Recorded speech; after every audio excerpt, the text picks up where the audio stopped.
Happy Monday, and I hope the exam went well for you. It's not a difficult exam, and students do struggle with it.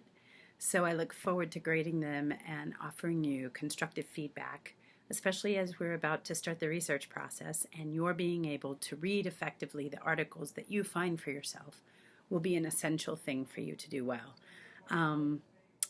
Do not fret if the exam sucks for you because it's not a big deal grade. It's one grade among many, many, many that are the informal portion of your assignments.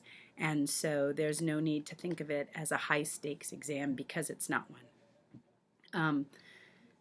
The big thing that I want to talk to you about today, other than saying well done on getting your exam finished, and I'll have those graded by this coming Sunday, is to talk to you about the research question. So you're going to submit a research question in a first draft, and I'm going to give you lots of feedback, ask you lots of questions to help you hone it and make it stronger, and then you'll submit this coming Sunday a final draft, which means that you're going to have to be looking for my feedback. The earlier that you get some question options into me, the quicker I can give you feedback.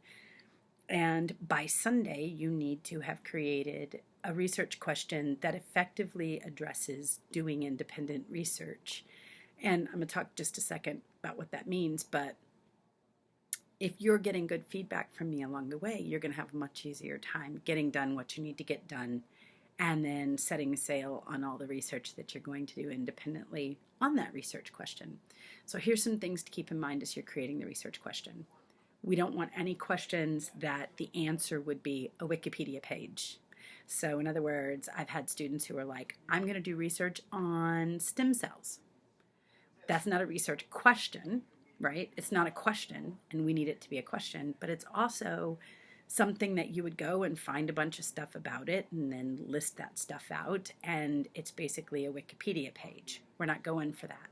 We're asking a research question that not only doesn't have a yes or no answer, but also we're able to find a multiplicity of opinions. You'll be required to represent in the paper that you end up writing down the line. We're not writing a paper yet. We're asking questions right now. You'll be asked to represent at least 3 possible answers to the research question that you have. So it's imperative that you write a question that reflects the complexity of the research that's actually done on these topics. So I'm going to give you some examples of some really great questions, and I'm going to give you some examples of some really poopy questions. A really poopy question is not a question. I'm going to do research on stem cells.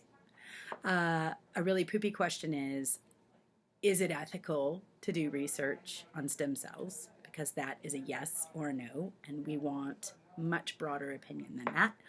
A poopy question would be, can stem cells solve cancer? Because no academic worth their salt doing real research is going to say, yes, case closed. We don't need to do any more research. We've got this all figured out. So, and nobody can use this one because it's my example.